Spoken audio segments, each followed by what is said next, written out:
Graça e paz do Senhor Jesus, amém? Vamos nos colocar em pé para adorar e louvar o Senhor e a sua maravilhosa graça. A Bíblia diz: pela graça sois salvos por meio da fé, amém? Paulo diz: tudo que eu fiz para o Senhor não fui eu, mas foi a graça de Deus operando em mim. A graça de Deus está neste lugar, a graça de Deus está sobre a sua vida, amém? Vamos adorar ao Senhor.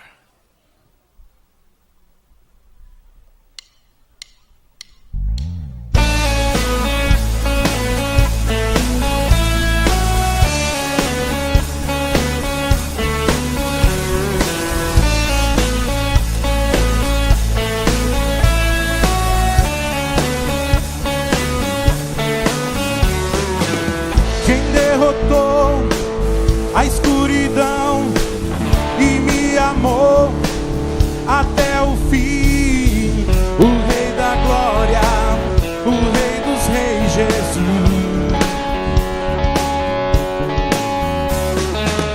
Com sua voz sacode a terra, em sua presença não há palavras. O Rei da Glória, o Rei dos Reis, Jesus. Maravilhosa graça, seu infinito amor, tomou o meu lugar, a minha cruz levou, sua vida entregou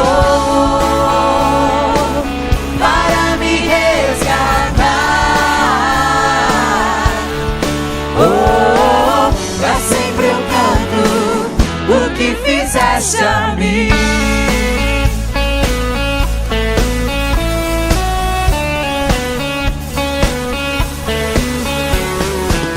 Quem traz a paz para o meu caos e faz do órfão um filho seu, é o Rei da Glória, o Rei dos Reis, Jesus. Quem é o Rei sobre as nações? Sua justiça é como o sol. O Rei da Glória, o Rei dos Reis, Jesus. Maravilhosa graça, seu infinito amor, tomou o meu lugar, a minha cruz levou, sua vida entregou para me resgatar.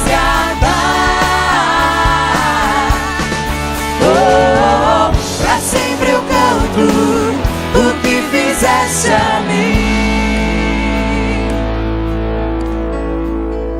Digno é o Cordeiro de Deus, digno é o Cordeiro que a morte venceu.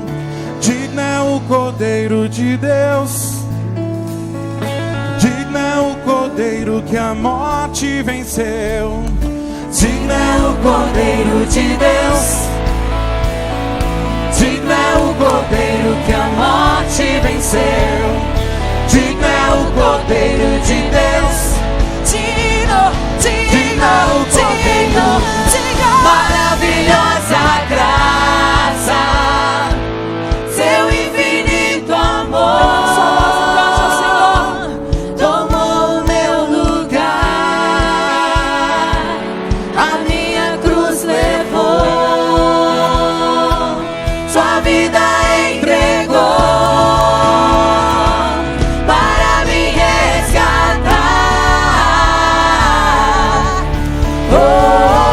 Pra sempre eu canto o que fizeste a mim.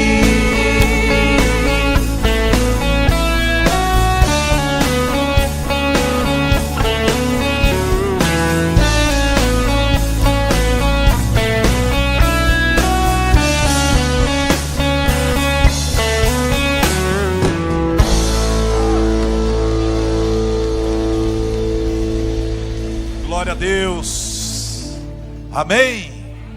Adoramos ao Senhor pelo que Ele fez, entregou a sua vida por cada um de nós.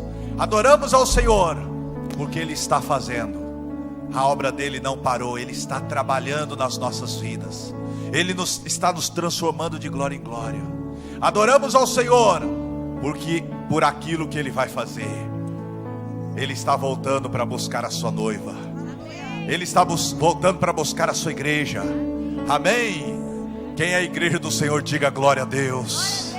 Louvado seja o nome do Senhor. Vamos orar, irmãos. Vamos orar para que não seja mais um culto, mas seja um encontro com Deus. Vamos orar para que a presença de Deus possa se manifestar nas nossas vidas. Vamos orar para que sejamos cheios do Espírito Santo do Senhor. Pai, em nome do Senhor Jesus, ó Deus, nós precisamos do Senhor, até mesmo para orar, para adorar o Senhor. Precisamos do Senhor, porque sem Ti nada podemos fazer. E nós queremos, ó Pai, ser achados pelo Senhor, como aqueles adoradores que o Senhor procura, que o adoram em espírito e em verdade. Abençoa cada pessoa que está aqui no culto. Abençoa aqueles que estarão nos assistindo, estão nos assistindo neste momento. Que o Teu Espírito Santo possa se manifestar em cada vida. Queremos ser cheios do Teu Espírito Santo. Ajuda-nos a nos esvaziarmos, para que possamos ser cheios da plenitude do Senhor. Toma este culto em Tuas mãos. Abençoa os músicos. Abençoa, ó Pai, aqueles que estarão cantando. Abençoa a Tua igreja que estará louvando. Senhor, recebe a nossa vida como sacrifício vivo, santo e agradável ao Senhor. Perdoa os nossos pecados e manifesta a Tua graça no nosso meio, em nome do Senhor Jesus. Aplauda mais uma vez ao Senhor. Glória a Deus. Toda honra, toda glória, todo louvor, toda adoração seja dado àquele que é, que era e que há de vir, o Senhor Deus Todo-Poderoso. Podeis assentar, vamos ver as nossas comunicações de hoje.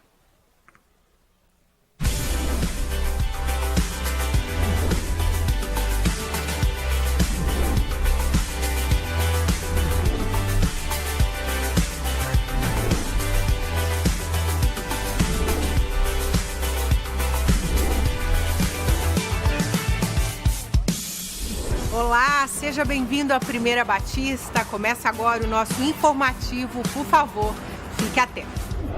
É muito bom ver nossas crianças crescendo no conhecimento. As nossas revistas chegaram e já estamos aprendendo cada princípio maravilhoso no Mini. Estamos estudando o livro de Romanos, que fala sobre o antes e depois da genuína conversão realizada pelo Espírito Santo. Queremos que haja uma transformação em nós e na vida de cada criança. Passe ainda hoje no balcão e adquira a revista para a sua célula e para o culto no lar com a sua família. Chegaram as novas mochilas do Mini com espaço para squeeze, Bíblia e todas as nossas lembrancinhas e atividades. Que tal levá-la para a escola ou passeios? Adquira já ali no hall por apenas R$ 35. Nossa equipe faz tudo pensando nas crianças para que elas se sintam participantes de uma super igreja e ministério. Presenteie seus pequenos.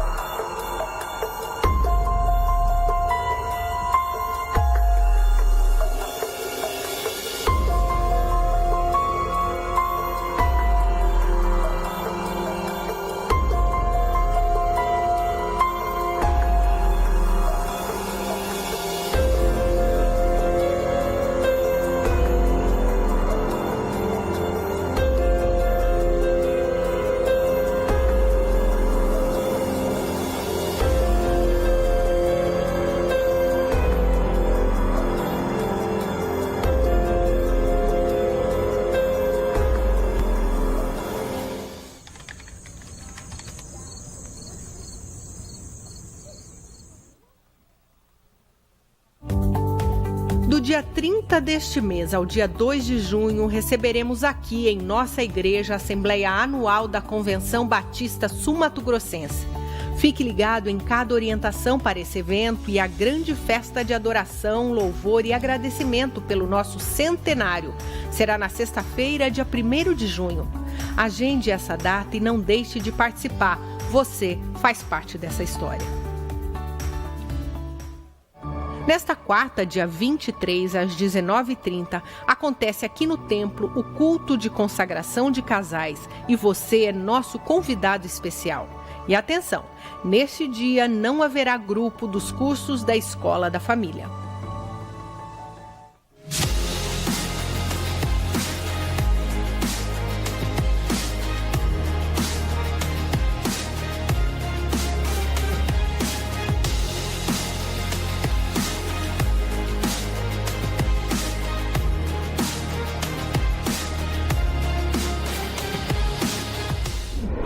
Nosso informativo termina aqui. Para rever essas e outras notícias, veja o seu boletim, acesse o nosso site e siga as nossas redes sociais. Tenham todos uma ótima semana e Deus abençoe.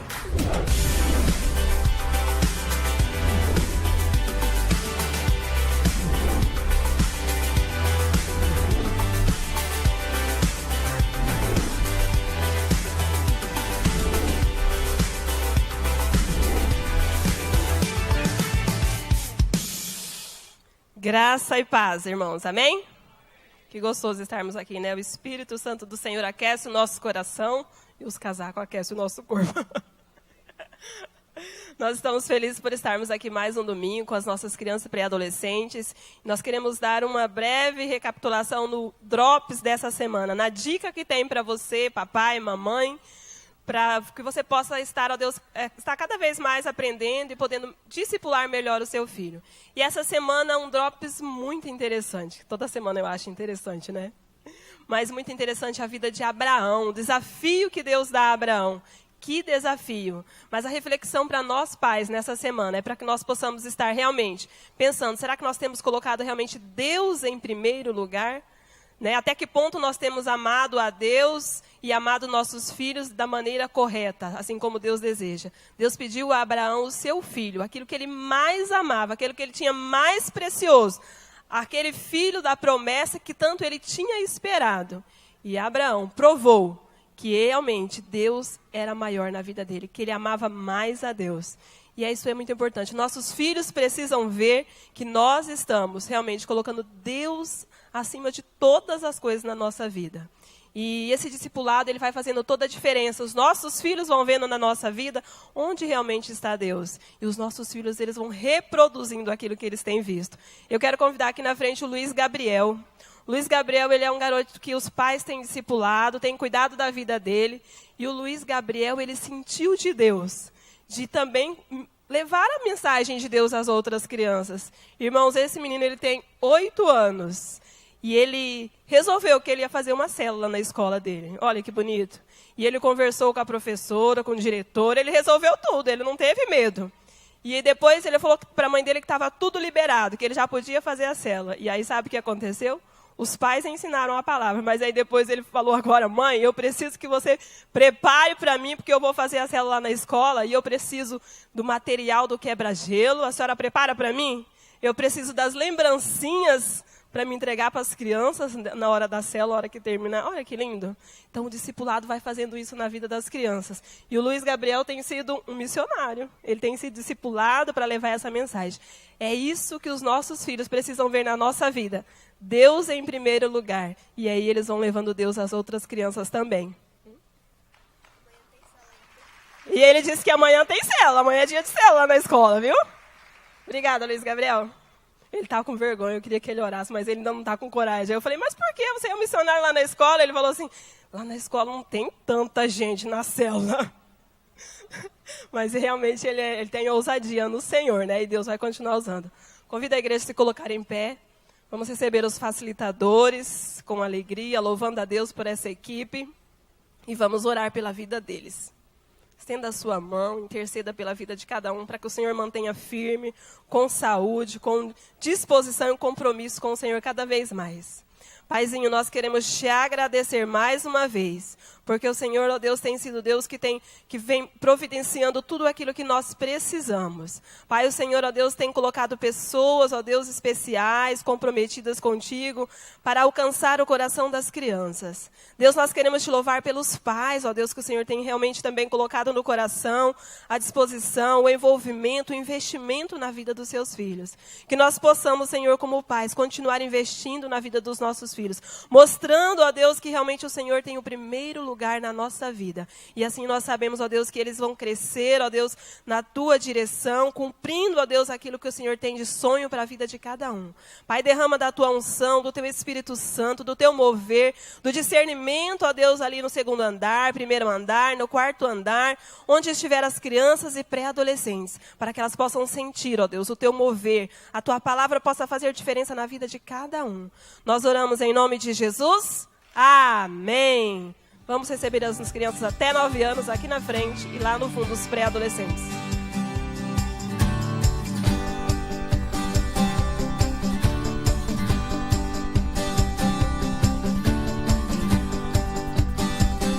Glória a Deus. Uma salva de palmas ao Senhor pela vida das crianças. É um novo exército de Cristo que Deus está levantando para que o reino de Deus possa ser estabelecido nesta terra. Precisamos orar muito pelas crianças, né, irmãos?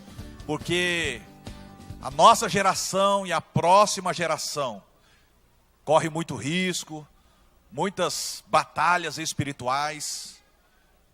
O mundo está lutando para mostrar um caminho que é contrário à palavra de Deus para as nossas crianças, para as nossas famílias, e precisamos estar vigilantes. A Bíblia diz: orai e vigiai. E nós precisamos estar orando e vigiando com os nossos filhos, netos, sobrinhos, ensinando o caminho da salvação, ensinando os princípios da palavra do Senhor. Amém? E por falar em família, culto de consagração de casais. Quantos casais nós temos aqui?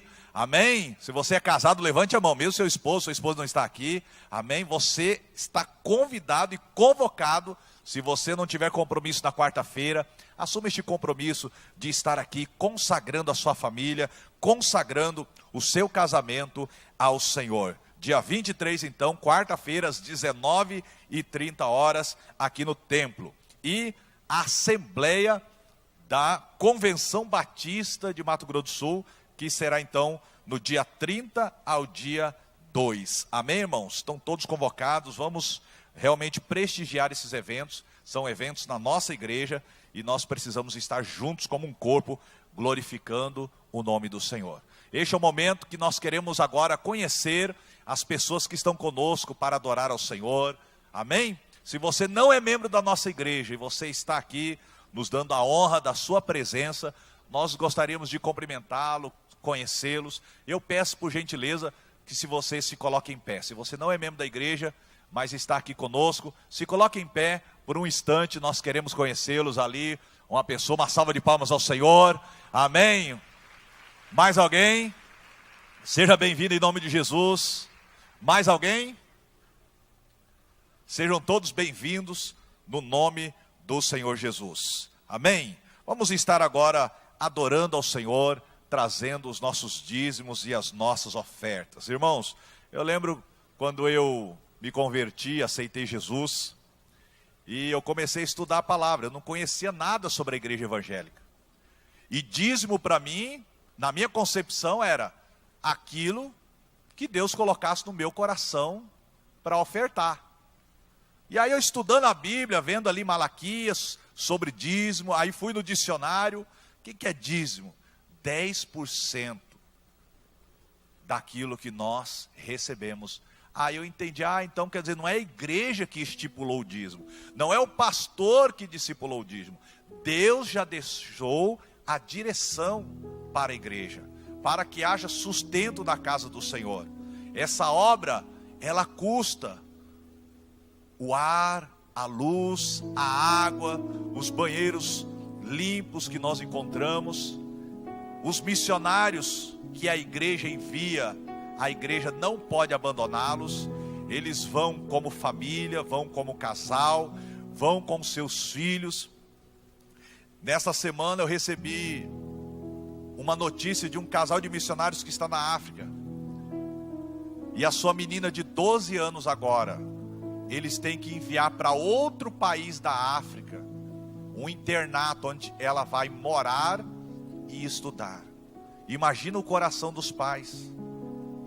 E aí a missionária, falando para minha esposa, disse: eu sei que eu não vou ter mais a minha menina, porque agora com 12 anos ela já vai para essa escola, ela vai terminar os seus estudos, e de lá ela vai ter que ir para outro país fazer faculdade. Não tem como eles voltarem para o Brasil. O conhecimento, o estudo deles não é compatível com o Brasil. As crianças falam português, porque os pais ensinam, mas todo o conhecimento que eles adquiriram na escola é um conhecimento estrangeiro. Então, o local que eles vão, geralmente, Estados Unidos e outros países para estudar, e os missionários continuam no campo.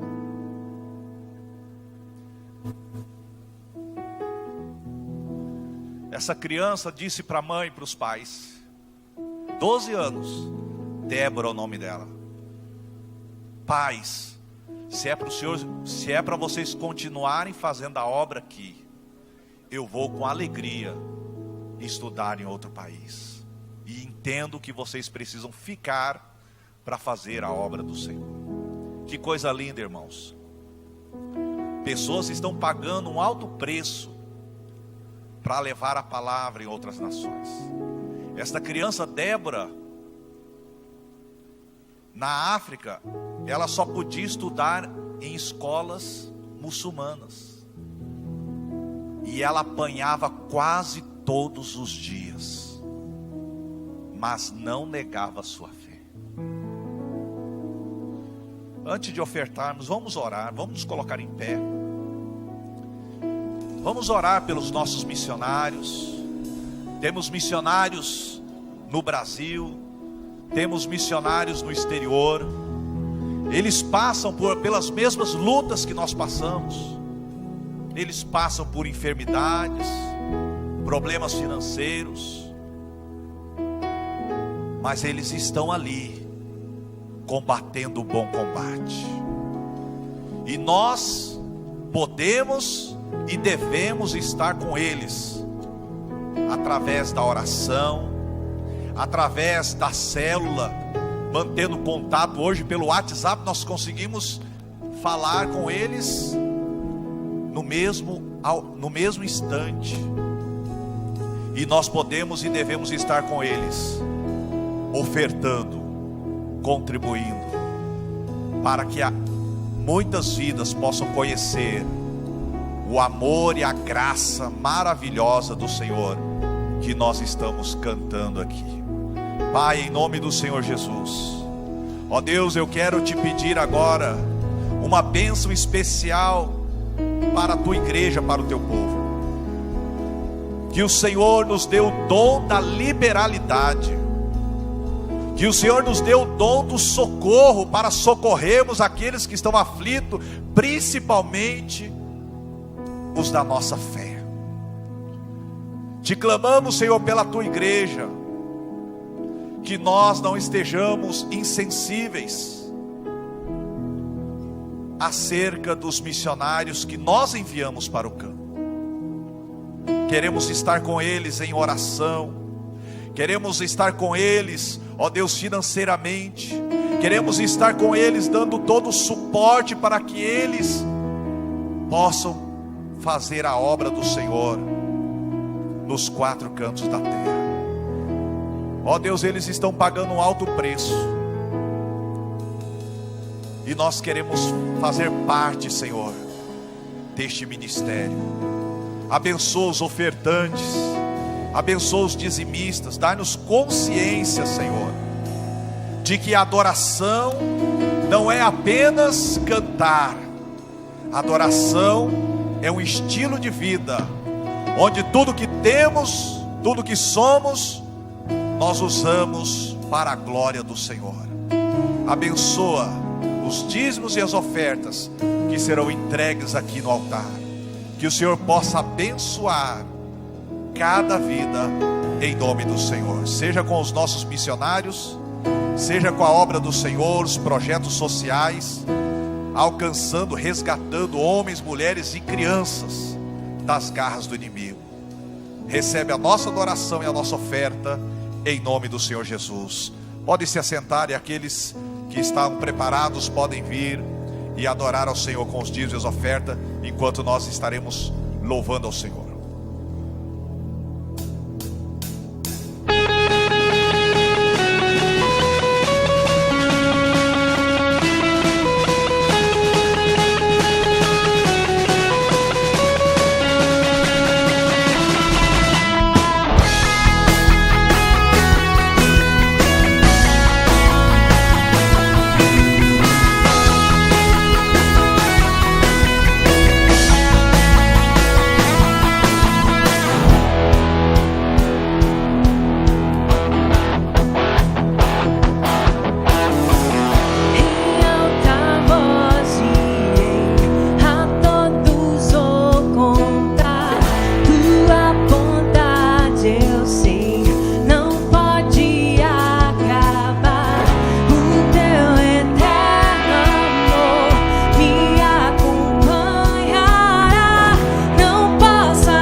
Irei a todos vou contar tua bondade, eu sei, não pode acabar.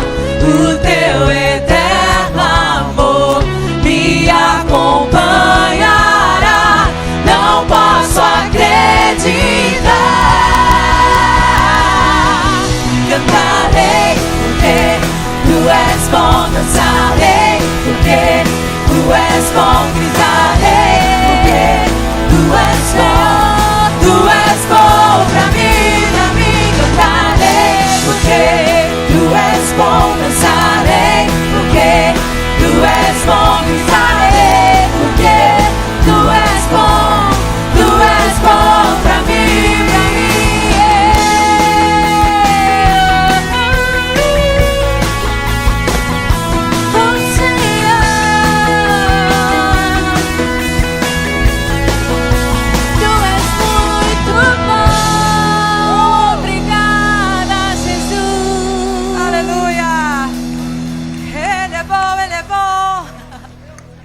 palavra do Senhor diz que Ele é bom, que Ele reina e está vestido de soberana majestade.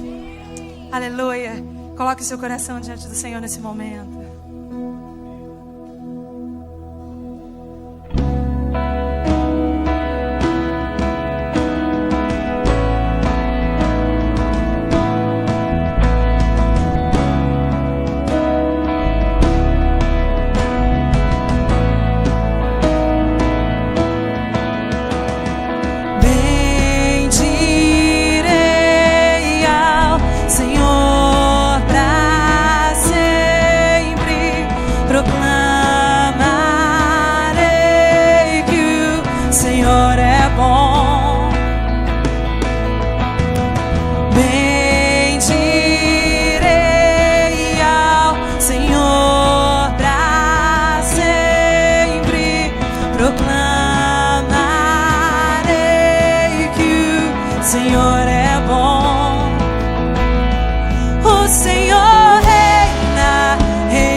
Senhor, pra sempre proclamarei que o Senhor é bom. Pra sempre bendirei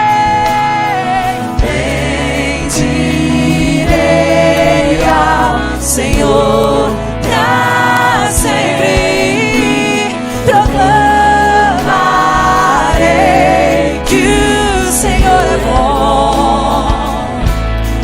O Senhor reina, reinará com majestade.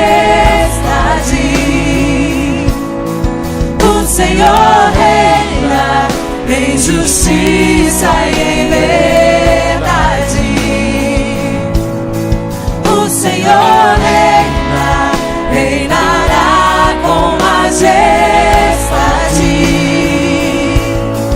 O Senhor reina em justiça e em verdade.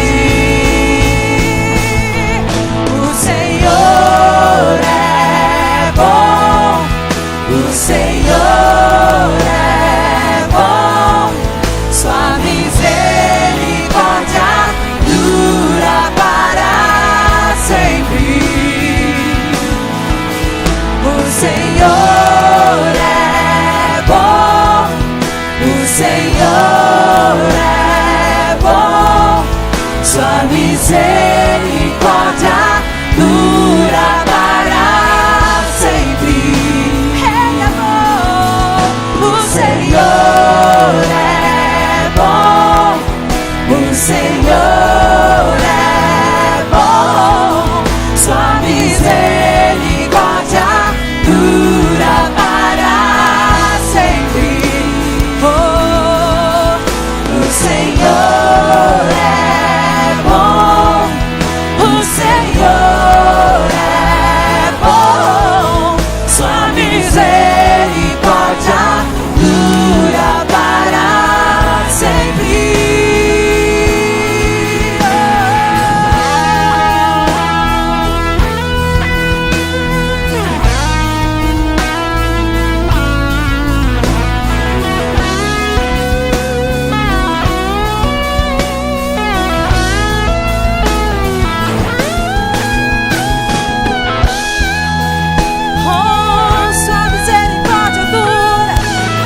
O Senhor reina, reinará com majestade.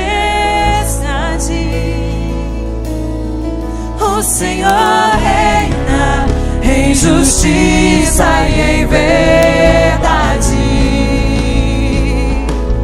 O Senhor é bom.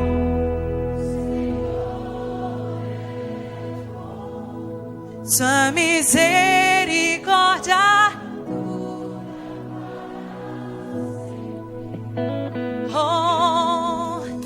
o Senhor é bom, o Senhor é bom, sua misericórdia dura para sempre.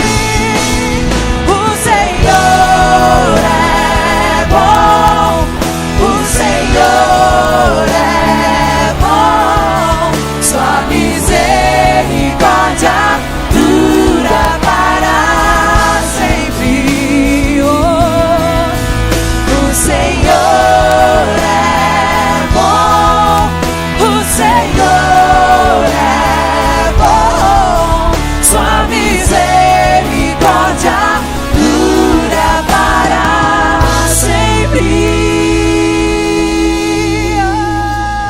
Aleluia, Jesus. Aleluia. A Bíblia nos conta de uma mulher que ouviu falar de Jesus. E ela tinha um problema de um fluxo de sangue há 12 anos. E ela ouviu falar que Jesus poderia curá-la, se ela somente tocasse nas vestes de Jesus. E ela estava pelo caminho e quando Jesus passou, ela tocou e foi curada. Às vezes nas nossas vidas, nós nos relacionamos com Jesus, ouvimos falar de Jesus, mas continuamos no comando das nossas vidas. Quantas vezes Jesus tem sido passageiro no nosso carro? Coloque Jesus no centro da sua vida. Deixe Jesus dirigir a sua vida, comando da sua vida. Toque Jesus. Deixe Jesus tocar a sua vida, a sua família, a sua casa. O Senhor é tudo o que você precisa. Nada mais, nem dinheiro, nem qualquer outra coisa pode resolver o seu problema, a não ser Jesus. Deixe Jesus tocar na sua vida, no seu coração, em nome de Jesus.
és o ar que eu respiro, tudo pra mim, tu és Jesus, tu és Jesus, és o Alfa e Ômega, início e fim, és o ar que eu respiro, tudo pra mim, tu és Jesus, tu és Jesus.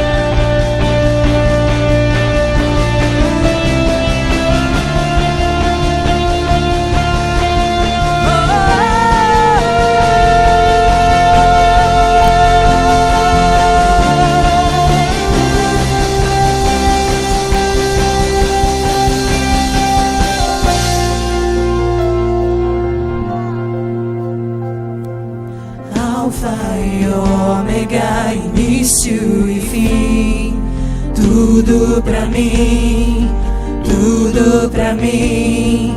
Alfa e Ômega, início e fim, tudo pra mim, tudo pra mim.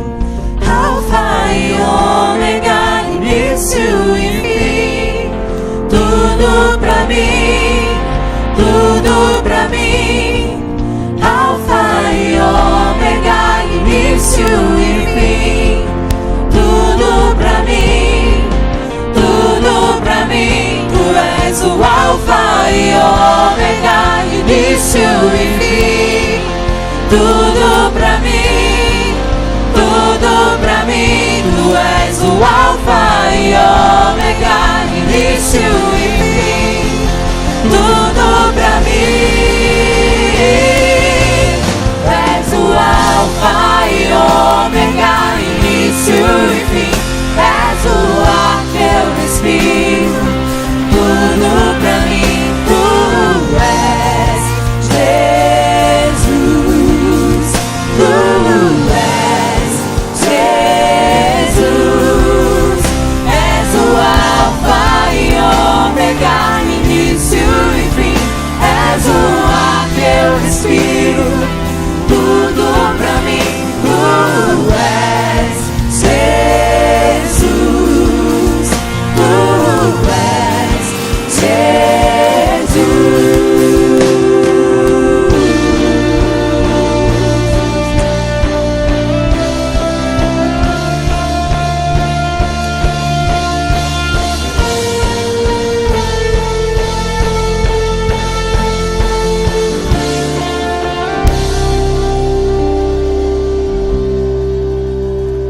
Aleluia, vamos aplaudir esse Deus maravilhoso, adorá-lo e exaltá-lo com nossas palmas, agradecer esse Deus tão lindo, oh Jesus, amém, glória a Deus, pode se assentar. Muito obrigado, meus irmãos e minhas irmãs que estiveram aqui ministrando esse momento tão importante na vida da igreja, glória a Deus pela vida de vocês. Boa tarde para todos, graça e paz do Senhor Jesus, amém? Estão felizes e animados ou não? Este é o mês de maio, é o mês que nós estamos celebrando aqui a família, estamos falando e abordando assuntos a respeito da família.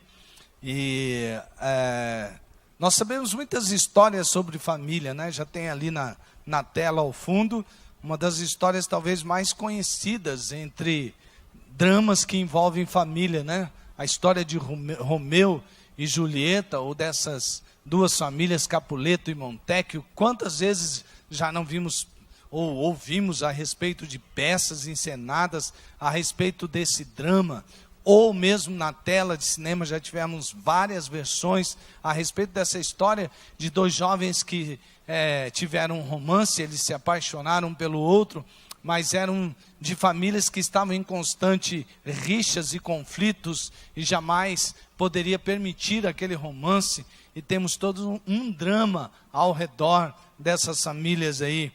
E essas brigas entre famílias não fica apenas no mundo da tela, né? Mas também se torna verdade. Nós conhecemos, aqueles que já leram, perceberam essas brigas famosas entre famílias. Que coisa horrível falar de briga famosa entre famílias, né? Mas é verdade, durou cerca de 30 anos uma briga ali no Nordeste entre os Alencar, Sampaio e Saraiva.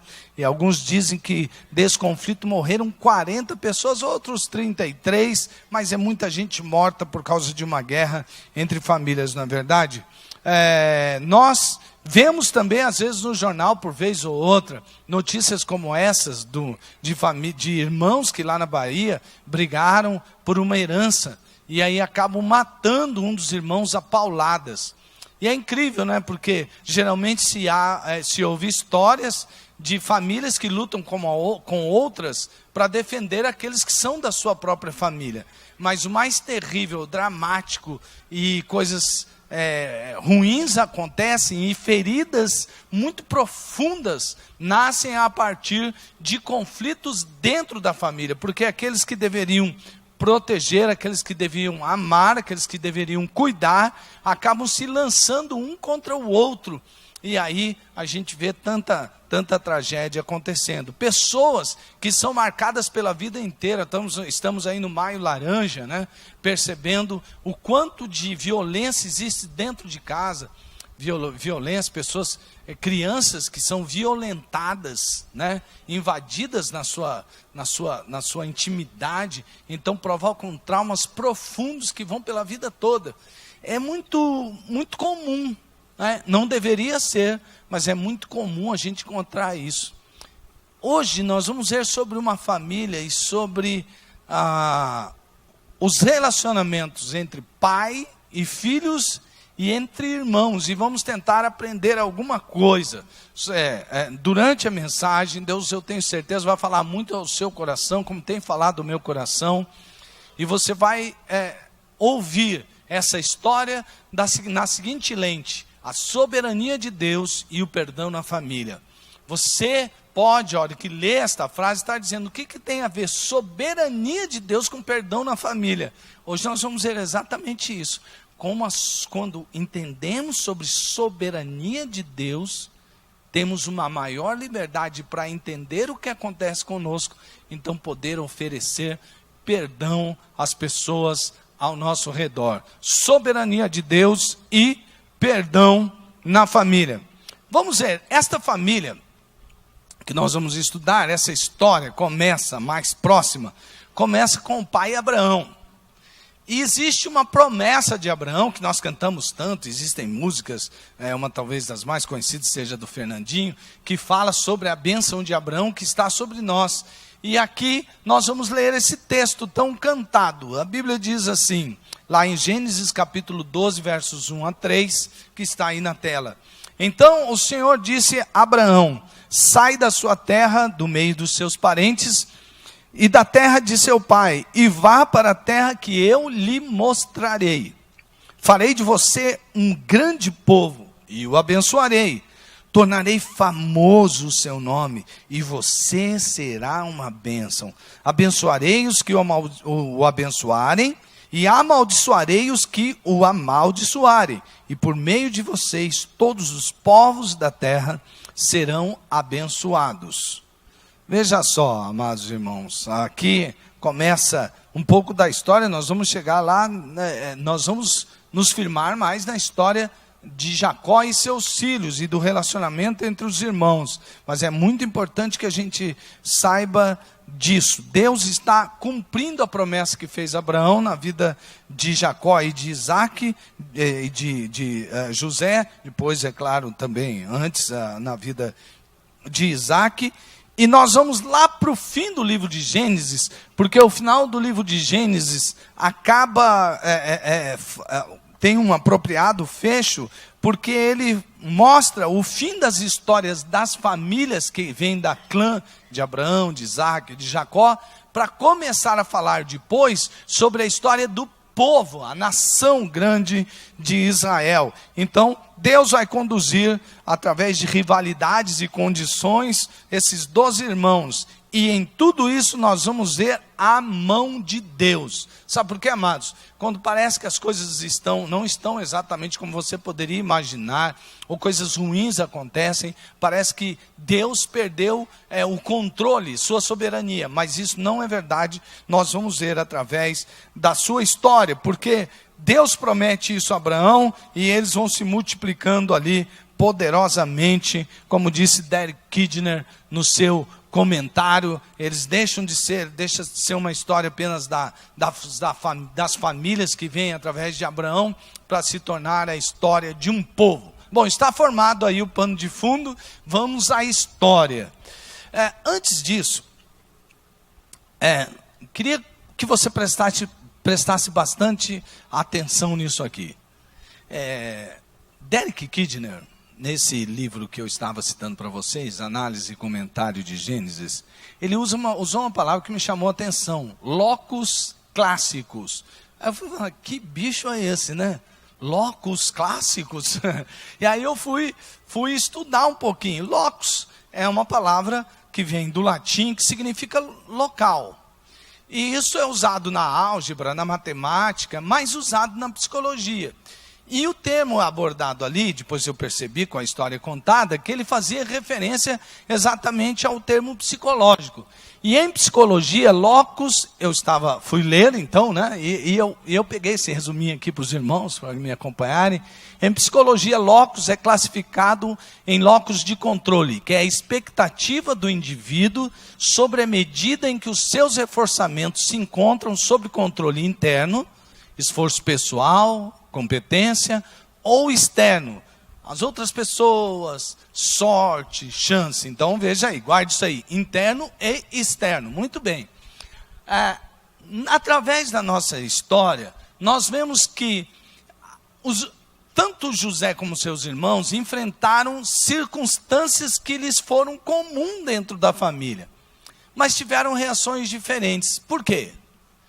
Porque as pessoas que estão baseadas mais no locus interno são as pessoas que geralmente reagem assim: independente do que acontecer, eu vou correr atrás, eu vou fazer essa faculdade, eu vou passar, eu vou fazer tal concurso, mesmo que eu morra de estudar, eu vou fazer, independentemente do que as pessoas pensam ou queiram, das circunstâncias, eu vou fazer isso aí, porque essa coisa toda depende de mim, a responsabilidade minha, não vou ficar pensando no que vai acontecer ao redor. Já a pessoa de locus externo é aquela pessoa que raciocina assim: que inocentão, você acha que é só pensar assim? Você sabe quanto que custa uma faculdade? Você acha que uma pessoa que não nasceu no berço de ouro tem as mesmas oportunidades? Claro que não. Vai enfrentar dificuldades econômicas, situações complicadas. Por que você acha que a maior parte do povo está do jeito que está? Porque não tem jeito de reagir. Então essa pessoa, ela se coloca mais dentro de uma circunstância que é maior que ela. É essa pessoa do locus externo. Então, a partir de agora, nós vamos ver como os irmãos de José reagiram às razões para odiar e sentir ciúmes. E depois, nós vamos analisar José, como ele reagiu diante das razões que a vida lhe apresentou para odiar e desejar vingança. Foi assim que eles agiram e reagiram? Então acompanhe a história e a gente vai chegar a uma conclusão do que é que acontece quando uma pessoa tem uma posição de um jeito diante das circunstâncias da vida, ou se posiciona reagente àquela situação toda. Você está pronto? Eu queria convidar você a usar um pouco sua imaginação, porque se você ficar aí, só olhando para mim, esperando assim, vamos ver o que acontece aí, geralmente não acontece nada, sabe?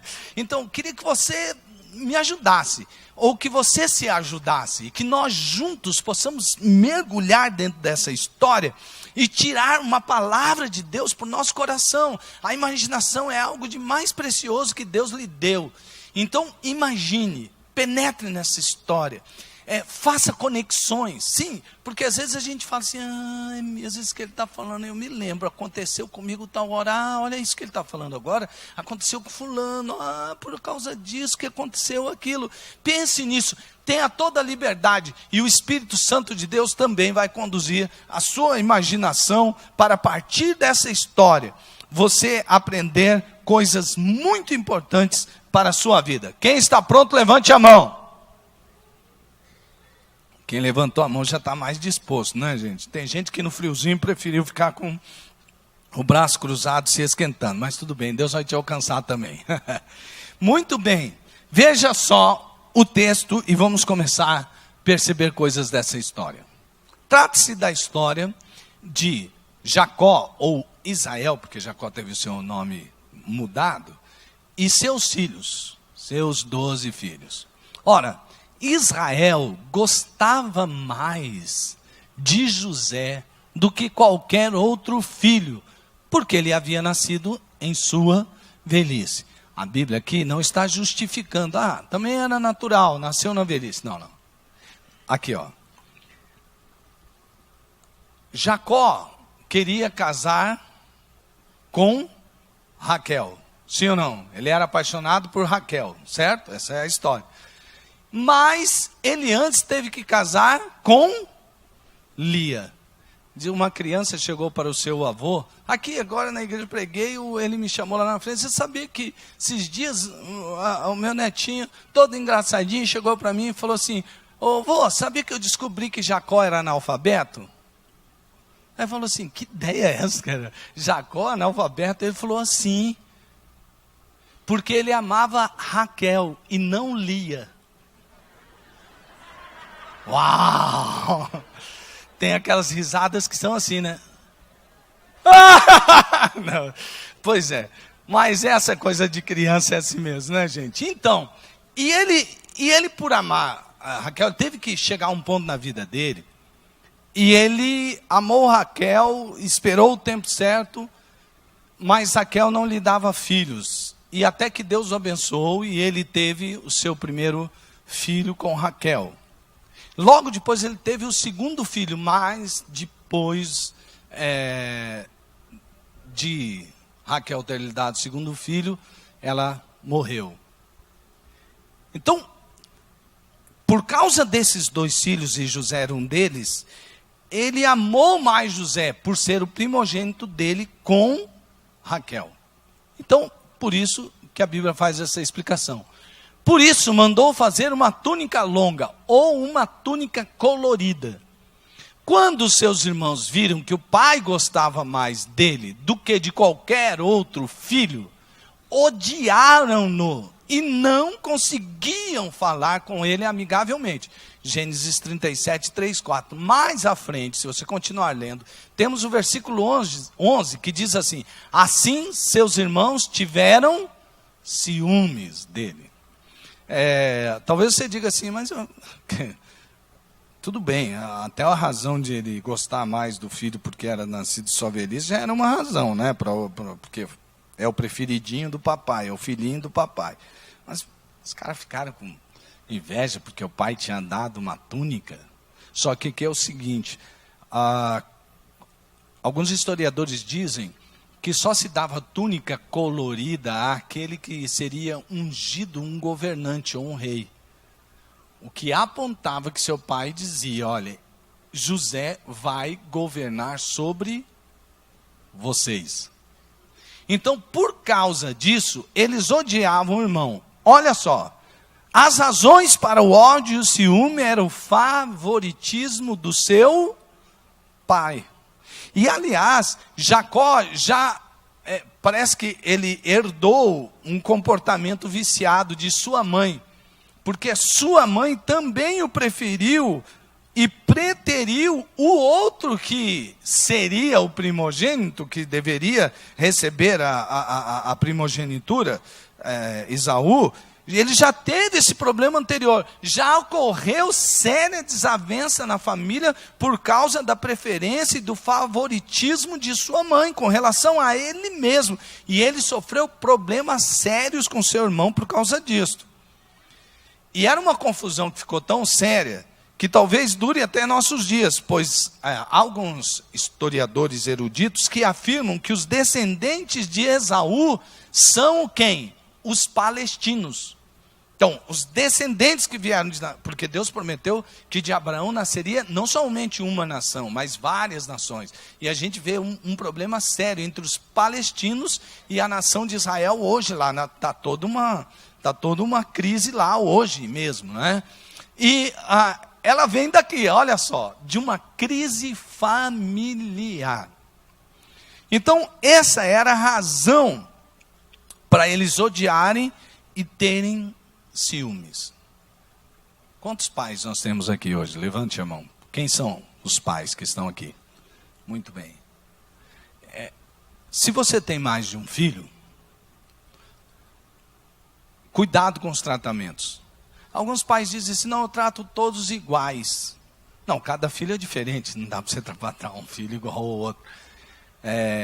Você vê até gêmeos, quando são bebês, eles agem e reagem de maneira diferente, as personalidades são diferentes, não dá para tratar um filho igual ao outro. Se você faz assim, já está fazendo de maneira que você pode estar favorecendo mais um do que o outro, ainda que essa não seja a sua intenção. Os pais têm que se aprofundar no conhecimento da palavra, e daí a se aprofundarem no conhecimento de seus filhos e oferecer o amor de Deus para eles, sem favoritismo. Não é?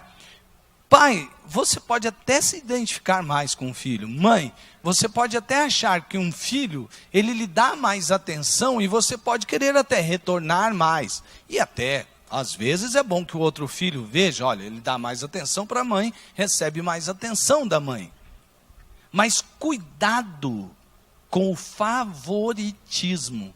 Ao que parece, esse favoritismo de Jacó promoveu, o texto é claro em mostrar, promoveu um ódio entre os irmãos. Por quê? Porque José era o favorito de seu pai e ele lhe favorecia em muitas coisas. Então eles tinham ódio de seu irmão.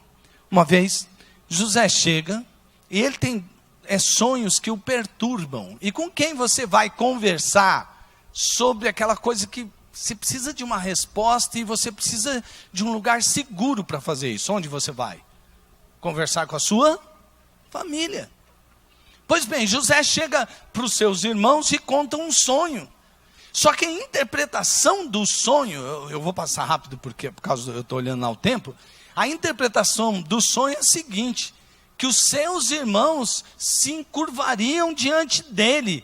O sonho aponta que José governaria sobre eles de uma maneira fora do comum. Aí, quando ele conta isso para os seus irmãos, aí que seus irmãos ficaram mais bravos ainda. Quer dizer que você é o cara, você que vai dominar entre nós, você vai governar. Ainda desse jeito nós vamos se prostrar no chão diante de você. Você está maluco, guri? E o José era um adolescente. Provavelmente com 17 anos, e não vamos achar que José era um menino de adolescente de hoje. Ele era um pouco mais maduro do que, por causa de várias circunstâncias.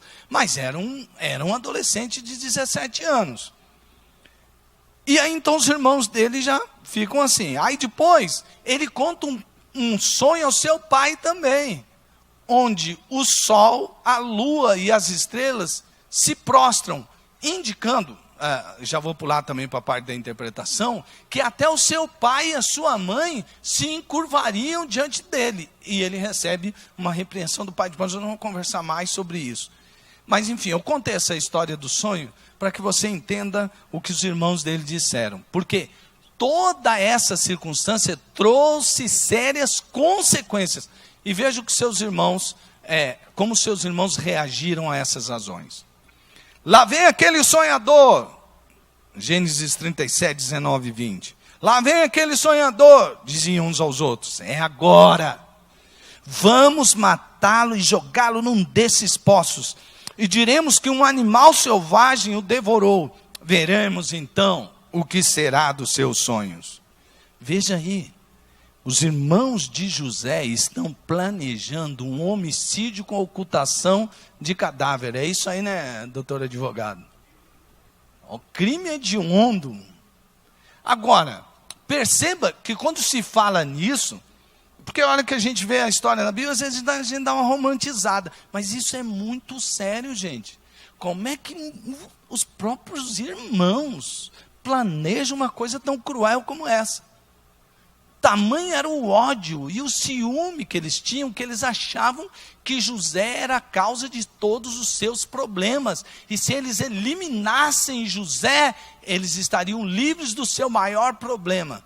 Porque eles só não poderiam ter mais prosperidade, ter mais o que eles queriam, suas realizações, por causa de José. Lembra do locus interno e do locus externo? Então ele é o culpado de tudo que acontecer de mal, o que está acontecendo. Ele é o culpado de nosso pai não nos amar mais. Ele é o culpado de tudo, então vamos eliminá-lo. Muito bem. Apesar de tudo, havia um outro irmão, Rubem, que teve um pouco mais de sabedoria. Então ele diz aos seus irmãos assim: quando Rubem ouviu isso, tentou livrá-los das mãos deles, dizendo: não lhe tiremos a vida. E acrescentou: não derrame sangue. Preste bastante atenção nisso, que vai ser importante depois na história. Joguem-no naquele poço no deserto, mas não toquem nele. Ou seja, não derramem sangue, cuidado. Rubem propôs isso com a intenção de livrá-lo e levá-lo de volta ao pai. Ou seja, a intenção de Rubem era o quê? Joga ele vivo no poço, deixa ele aí, depois eu volto, resgato e levo ele são e salvo para o pai. Chegando José, seus irmãos lhe arrancaram a túnica longa. Vamos ver se você vai governar mesmo. Até essa túnica, daqui essa túnica, você não merece. Agarraram-no e o jogaram no poço, que estava vazio e sem água. Quanto ódio, né, amados irmãos? Muito bem.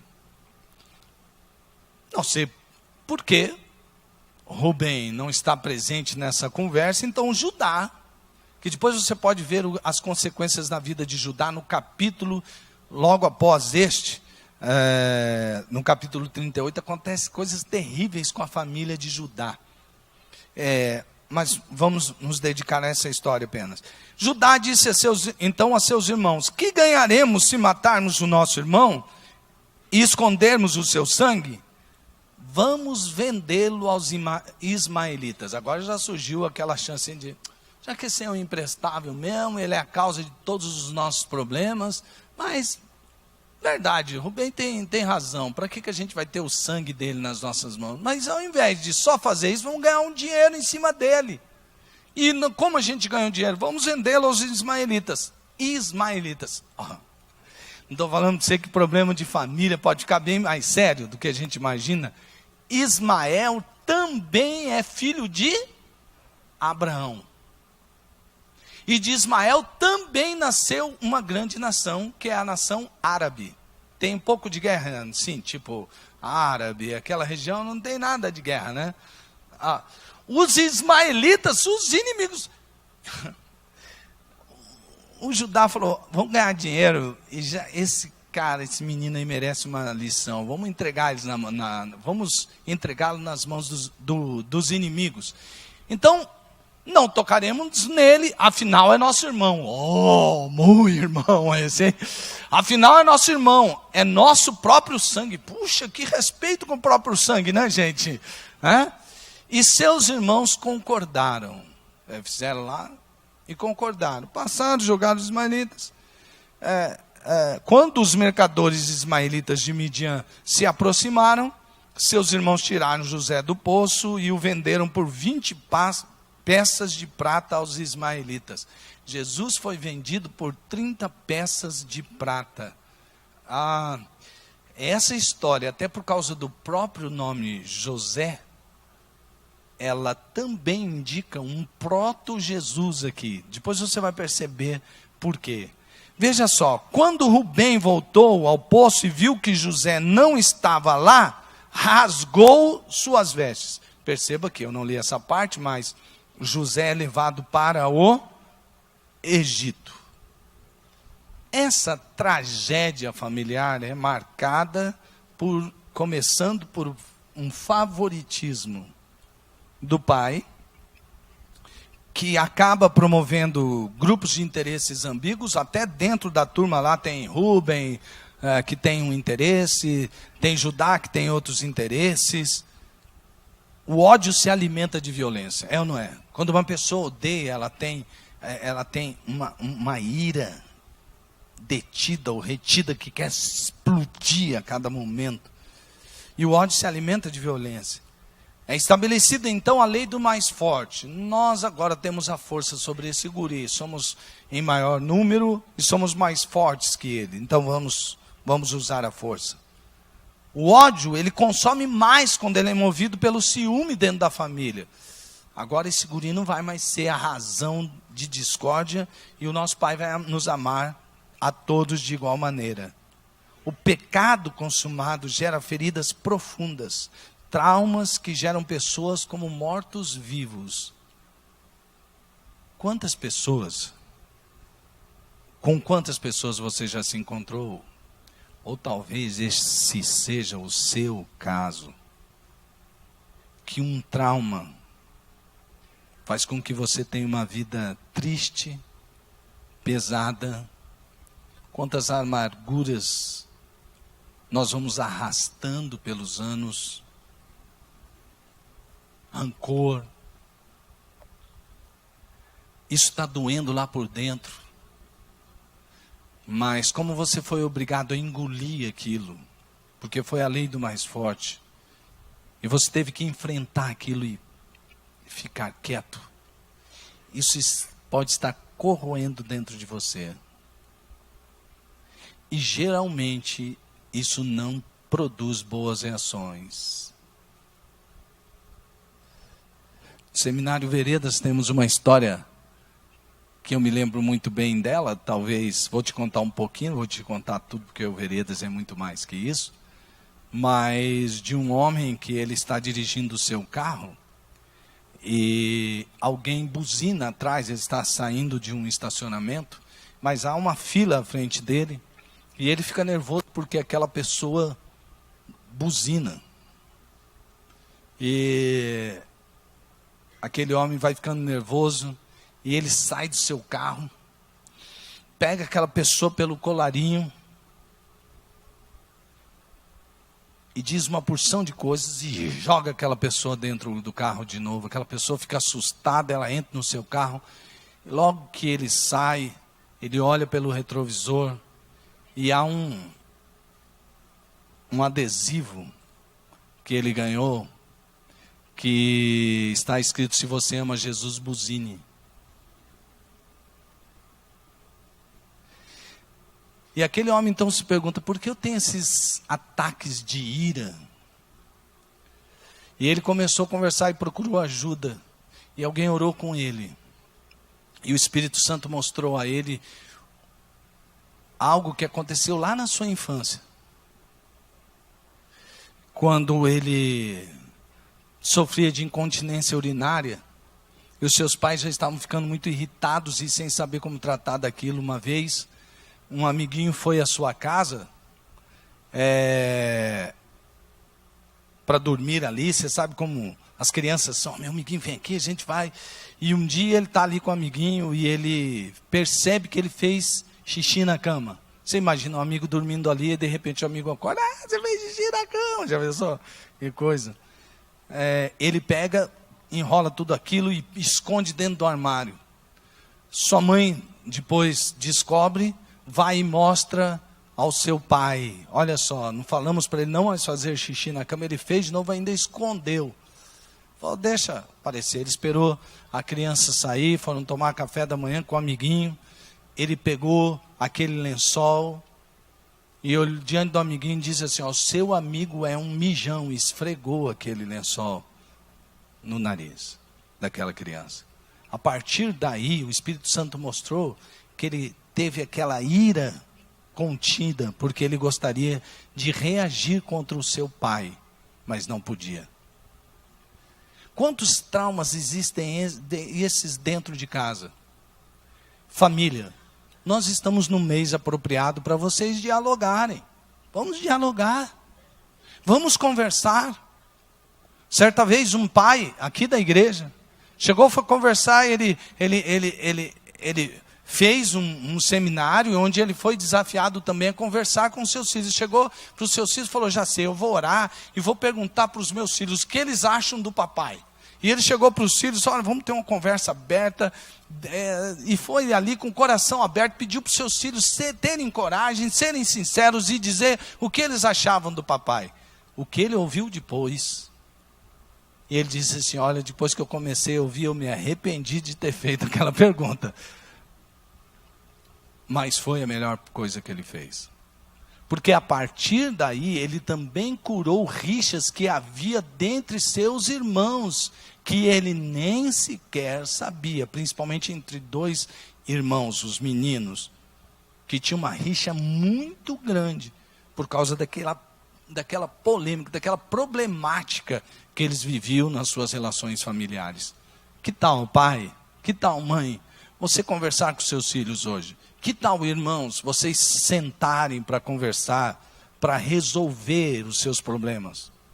Sabe, às vezes a gente fala muito de relacionamentos de pais e filhos, mas e o relacionamento entre irmãos, entre irmãs? Geralmente, numa conversa, numa brincadeira, a gente ouve muito aquele irmão mais velho reclamando do mais novo. Você é um guri, tira esse guri daqui, depois ele vai contar tudo lá para o pai e para a mãe. Aliás, isso era um problema que José teve também. Eu já vi pregações, e aqui eu não quero pôr ninguém no banco de réu, não estou fazendo isso com Jacó, mesmo porque todos nós temos falhas, mas há responsabilidade sim. E eu já vi pregações em que José é colocado no banco do réu. Eu nem me arrisco a fazer isso, porque José é uma imagem de alguém que viria depois, então eu nem faço isso com José. Mas, respeito às ideias, alguns dizem que José também era odiado porque ele era dedo duro, porque ele dava relatório do que seus irmãos faziam ao seu pai. Mas deixa eu te dizer uma coisa, dentro daquela tradição de família patriarcal naquele tempo dos clãs, o primogênito tinha a obrigação de prestar relatório dos seus irmãos a seu pai. Então ele tinha que falar. Então não era assim que José desejava. Inclusive o seu pai tinha, dentro daquelas clãs, existia dia propício. E no final dos dias, às vezes, no final de uma jornada de trabalho, era necessário que o filho primogênito prestasse o relatório.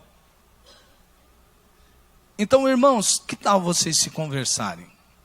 Que tal vocês não deixarem chegar a esse ponto de tanto ódio, de tanta desavença, de irmãos que dizem, nunca mais quero ver sua cara, porque foi o caso aqui, né? Vamos pegar esse menino, a gente não quer nunca mais ver a cara dele.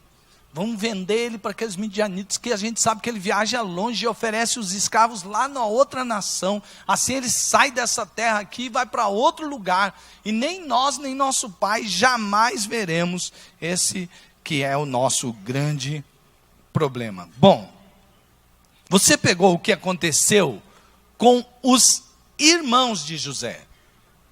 Favoritismo, razões para odiar, razões para ter ciúme, o que gerou aquele ódio e aquele ciúme. Agora nós vamos olhar de outro ponto de vista. O que aconteceu com José? Então, caminhe comigo. E eu sei que você está pegando aí, você está trazendo isso para aplicar, para praticar. Perceba o que acontece agora com as razões para ódio e vingança. Agora, vamos ter em mente José. Muito bem, vamos lá. José está enfrentando um problema agora, como eu disse anteriormente, de isolamento familiar. Isso é um problema sério dentro da casa. Algumas dessas crianças que atiram em escolas nos Estados Unidos, agora tivemos um outro, e aquele adolescente, outros colegas testemunharam de que as pessoas que ele alvejou é porque ele sofria bullying de treinadores e de seus colegas. Esses foram os alvejados, e aí apresentaram isso como razão. Mas e José? Ele sofria de isolamento familiar. Depois teve outro sonho. Agora eu vou ler Gênesis 37, 9 e 10.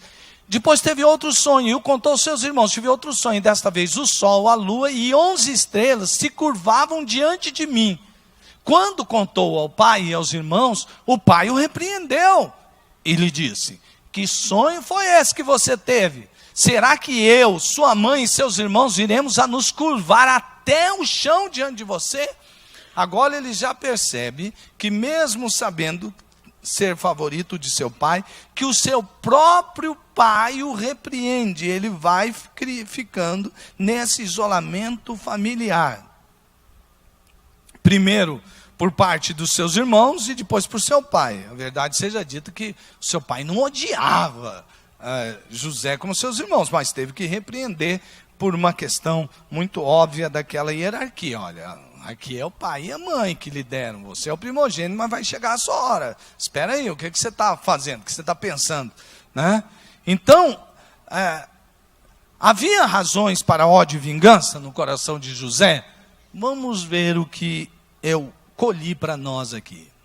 Veja só, algumas razões. Nesse isolamento familiar, e depois do que seus irmãos fizeram com ele, eu creio que José tinha algumas razões. Seus irmãos desejam e planejam a sua morte.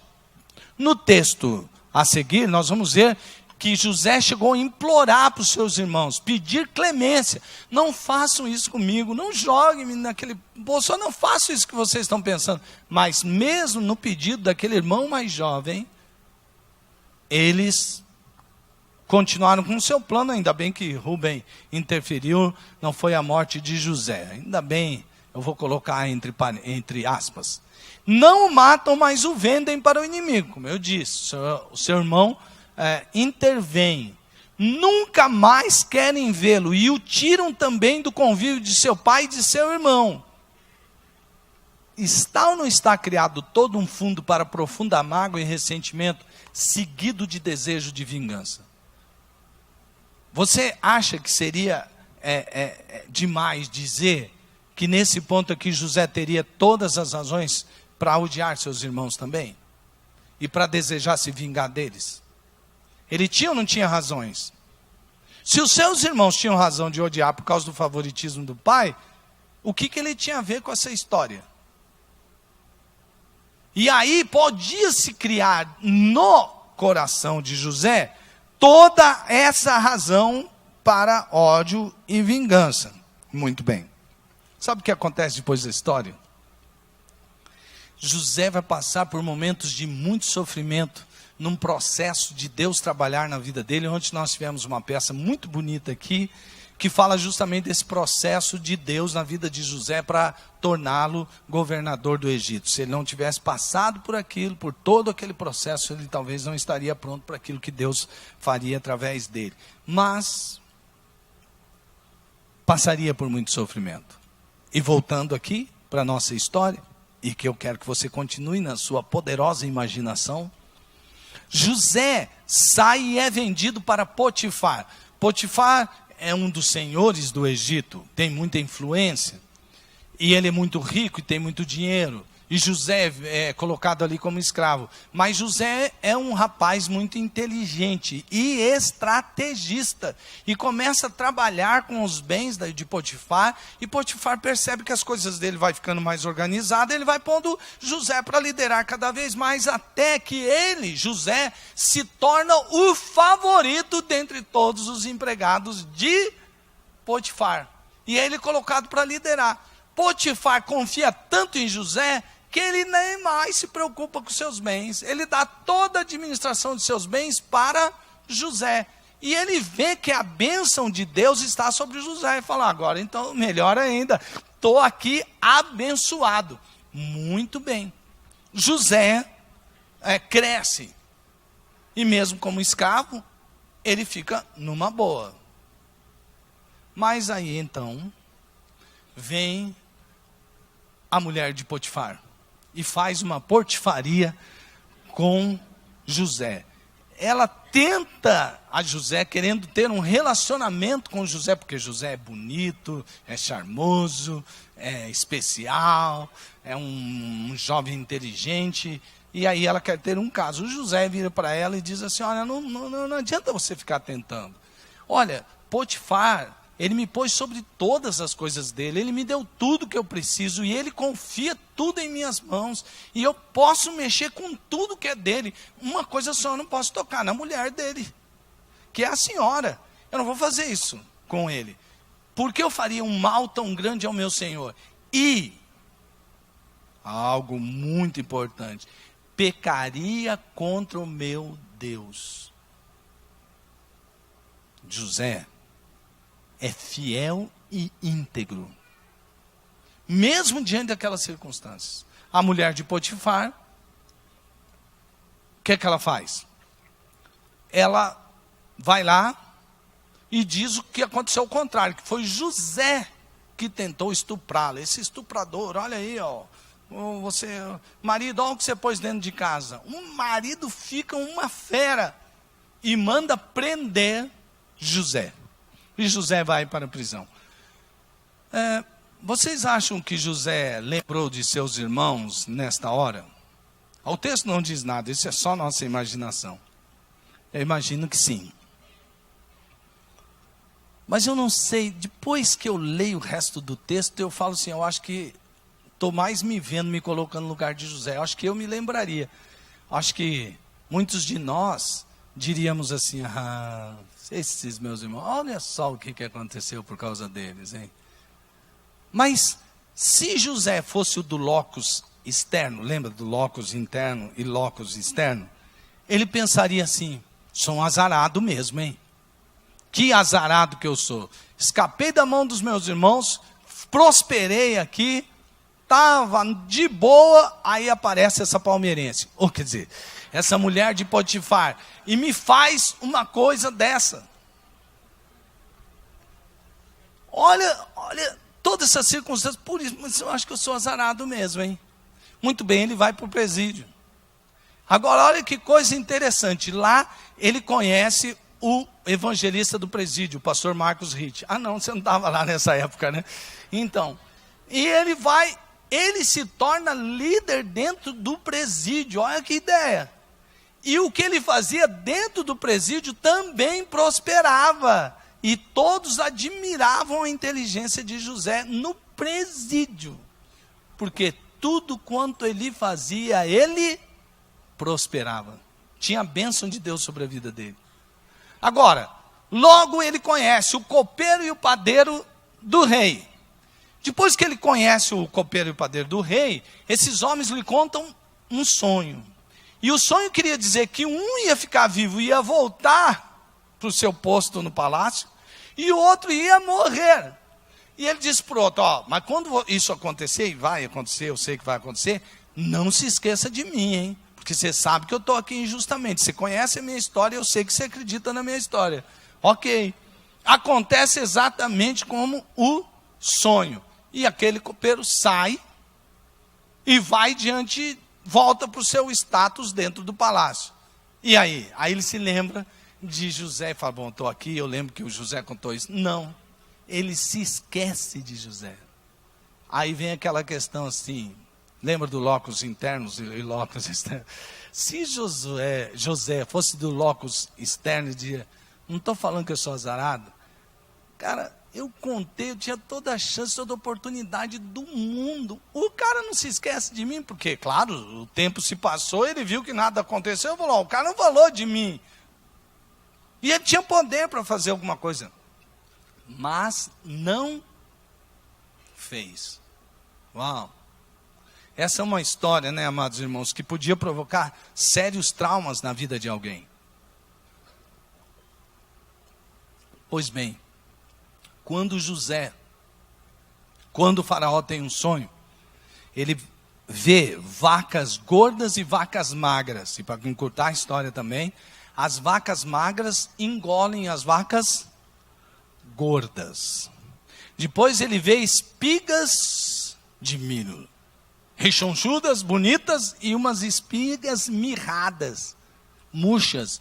E as espigas mirradas engolem as espigas gordas. E Faraó fica perturbado com aquele sonho, e ninguém pode interpretar o sonho de Faraó. E aí então, o que acontece? O copeiro Agora eu vou me dar bem. Eu sei quem interpreta, agora que eu vou ficar com moral com o faraó. Ele não estava nem aí para José. Já estou interpretando o cara aqui, né? Olha aí. Mas, enfim, ele foi e chegou lá adiante e falou, eu sei, quando eu estava preso, tinha um cara que interpretava, era tiro e queda. Era certo. Ele manda bem nesse negócio de interpretação. Então chama ele. E aí José dá a interpretação, não, olha, é um período de abastança, um período de fome, um período que vai ter muita coisa aqui, muita comida, muita providência, e o Egito vai ser próspero, mas depois de toda essa prosperidade vai vir um tempo de fome, de sequidão, de estiagem, onde tudo vai sumindo e sendo consumido. E aí, não somente interpreta o sonho, mas ele traz uma estratégia do que fazer no tempo de prosperidade. Ele diz, olha, perto das cidades nós vamos construir grandes celeiros. E você, faraó, vai cobrar 1/5, como se fosse imposto, todo 1/5 de tudo que se produzir no Egito, você vai acumular. Vai ser trazido para você, não vai ser nem para o governo do Egito, vai ser para você. E você vai criar esses lugares para acumular toda essa riqueza. Então eles fizeram isso.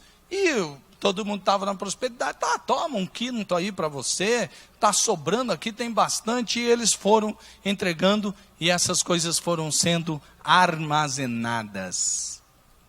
Quando chegou o período da fome, só quem tinha. Quem era?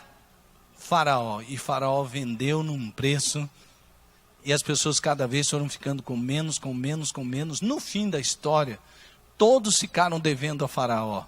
E se tornaram até mesmo escravos de Faraó. Eles estavam trabalhando já pela comida. Para Faraó, José era olha, José é o cara para mim. Ninguém toca em José. José, depois de mim, é ele que manda. O que ele falar para fazer, até o que ele falar para mim, tem que fazer isso, eu vou fazer, porque eu vejo que a mão de Deus é com ele e que esse jovem é muito especial. E quem segue o caminho que ele aponta, prospera. Muito bem. Quando José chega a esse posto, aonde que está passando fome? Na terra na terra de quem que está em fome?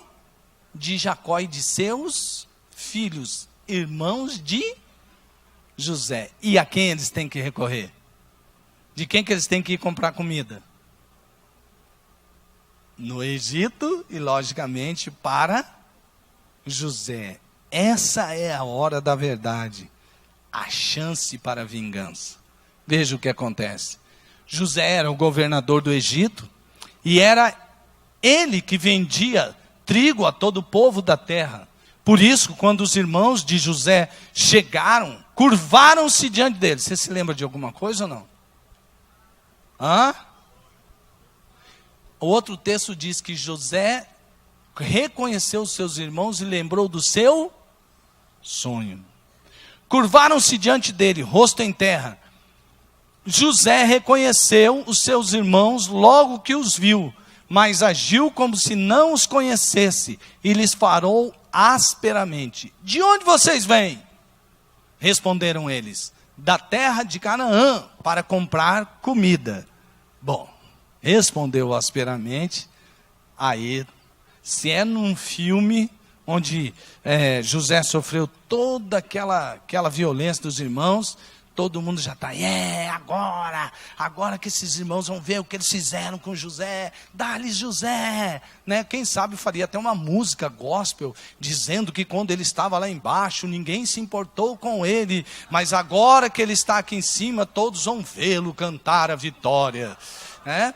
Bom, José não compôs essa música, que tem sabor de fel, mas o José chega ali, e falar, bom, eu sei como são meus irmãos, vou trabalhar com eles. Seria mesmo a hora da verdade, o momento da vingança? Continuemos. Vocês serão postos à prova. Tudo indica que aí vai ter, como diria a galera, moiou para eles, hein? Aí vocês serão postos à prova. Juro pela vida do faraó que vocês não sairão daqui. Ainda bem que eu estava jurando pela vida do faraó, né, gente? Que vocês não sairão daqui enquanto o seu irmão caçula não vier para cá.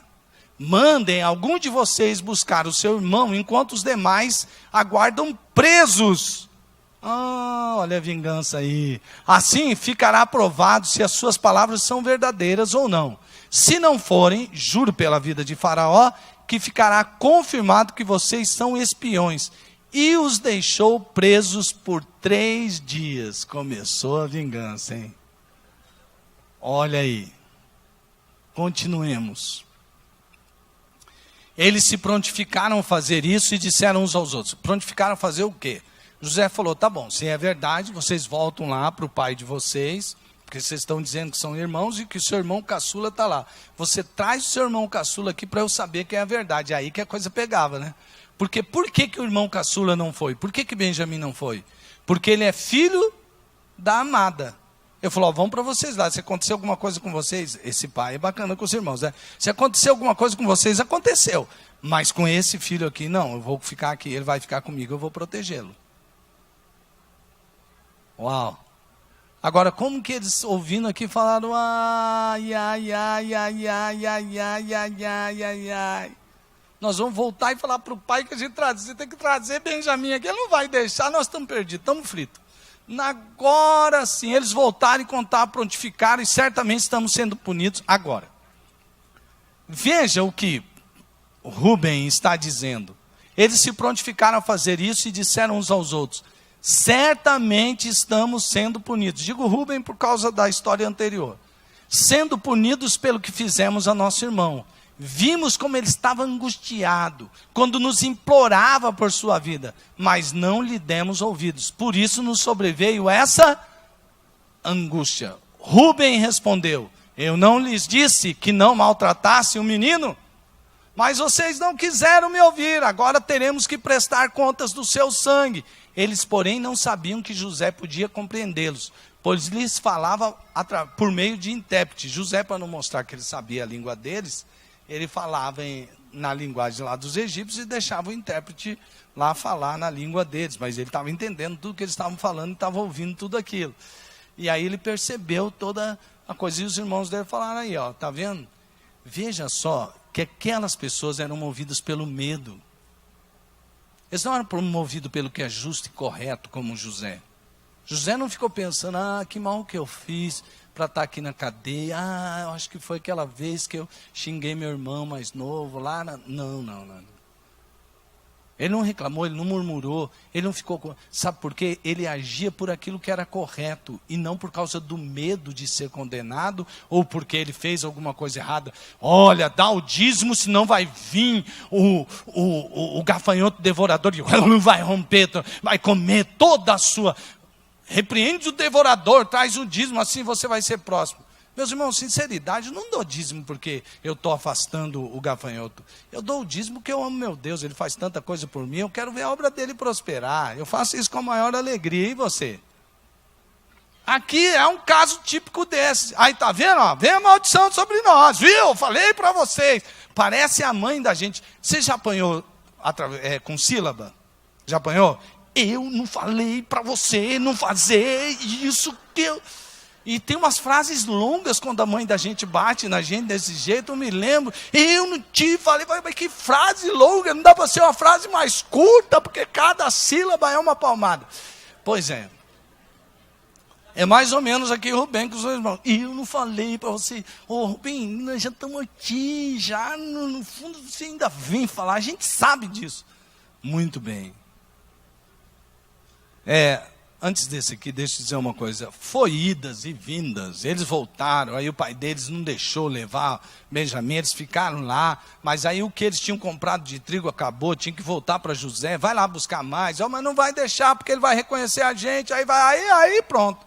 Não, mas vamos lá, o senhor sabe que a gente tem que levar. Então leva, vai, porque senão todo mundo aqui vai morrer de fome, leva. E eles foram todos juntos. Quando José vê seus irmãos, olha o que acontece. Todos juntos, inclusive o mais novo. A essa altura, José já não podia mais conter-se diante de todos os que ali estavam, e gritou: façam sair a todos. Assim, ninguém mais estava presente quando José se revelou aos seus irmãos. E ele pôs a chorar tão alto, que os egípcios o ouviram, e a notícia chegou ao palácio de Faraó. Então disse José a seus irmãos: eu sou José, meu pai ainda está vivo? Gente, eu cairia no desespero. A hora que ele falou assim: eu sou José. Ai... Não, meu irmão, perdão, sabe o que é? Não foi nossa intenção. Não, não, olha o que aconteceu com eles. Eles falaram: mas os seus irmãos ficaram tão pasmados. Claro, eu ficaria. Olha só, ele disse assim que não conseguiram responder. Cheguem mais perto, disse José a seus irmãos. Quando eles se aproximaram, disse-lhes: eu sou José, seu irmão, aquele que vocês venderam ao Egito. Acho que aí a pessoa derramou, meu amor. Ele agora sim, começou a jogar na cara, agora, filho. Só que olha o que acontece. Agora não se aflijam, nem se recriminem por terem me vendido para cá, pois foi para salvar vidas que Deus me enviou adiante de vocês. Será que José acreditava que o que aconteceria com eles dependeria de seu pai e dos seus irmãos? Não era locus interno e nem externo. José acreditava na soberania de Deus. Veja o que ele diz. Os israelitas se estabeleceram no Egito, na região de Gósen. Lá adquiriram propriedades, foram prolíferos e multiplicaram-se muito. Através de quem? Por intermédio de quem? Isso é perdoar.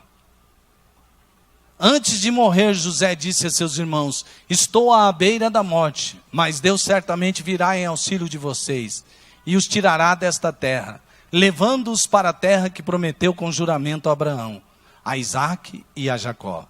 E José fez que os filhos de Israel lhe prestassem um juramento, dizendo-lhes: quando Deus intervier em favor de vocês, levem os meus ossos daqui. Como assim? Como assim? Faraó era o homem mais poderoso. Ninguém mais podia. Porque na cabeça de cada um, mas vem cá, o cara se tornou tão poderoso que todo mundo é escravo dele. Isso aqui que está pensando de Deus cumprir a promessa, que tirou Abraão de lá, e que Israel vai se tornar uma grande nação, e que vai para a terra prometida, isso é loucura total, isso não vai acontecer. Mas José não era assim. Sabe de uma coisa? Abraão, Isaque e Jacó tinham deixado um grande legado para José. Fé. De que apesar das circunstâncias estarem indicando algo, Deus vai cumprir com aquilo que ele disse. E por causa disso, não há lugar no coração de quem crê na soberania de Deus para rancor e amargura. Porque o que acontece na vida dele não tem a ver com o que os homens lhe fazem ou desejam que lhe aconteça. O que acontece na vida de um filho de Deus é porque o plano de Deus na sua vida não pode ser frustrado. Aconteça o que acontecer, a soberania de Deus está presente e você vai viver o sonho que Deus lhe deu para viver. Não seus sonhos são pequenos, não seus pensamentos são rasos, não seus caminhos. Não. Os sonhos de Deus para a sua vida, todos eles irão se cumprir. Aconteça o que acontecer ao seu redor, Deus é contigo e Ele vai fazer com que tudo se cumpra na sua vida, em nome de Jesus. Fique em pé, meu irmão.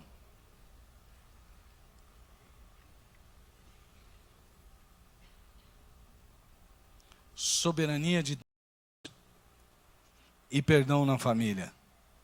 É assim que Deus age, não é, amados irmãos? O Senhor é Deus Todo-Poderoso. E nós podemos confiar na sua soberania. Essa história toda nos mostrou por que é que há perdão quando Deus está no controle da vida de alguém. E como circunstâncias acontecem, mas você não precisa reagir como aquele que não conhece a Deus, ou que não percebe o que Deus está no controle da sua vida. Porque aquele que tem fé não se move por circunstância, pelo que os olhos podem ver, mas caminha segundo a sua fé no Deus que pode todas as coisas. Amém? Feche seus olhos. Que o amor de Deus Pai, o amor do Todo-Poderoso Deus, esteja sobre a sua vida e sobre a sua casa. Que a graça do Filho que trouxe perdão à sua vida venha sobre você e sobre a sua casa. E que o poder e a unção do Espírito Santo lhe conceda graça para ter relacionamentos saudáveis dentro da sua casa. E que você seja próspero em tudo que você fizer, assim como os seus filhos. Em nome de Jesus. Amém. Amém. Glória a Deus. Tenha uma semana super de Deus. Deus é maravilhoso. Tchau, irmãos.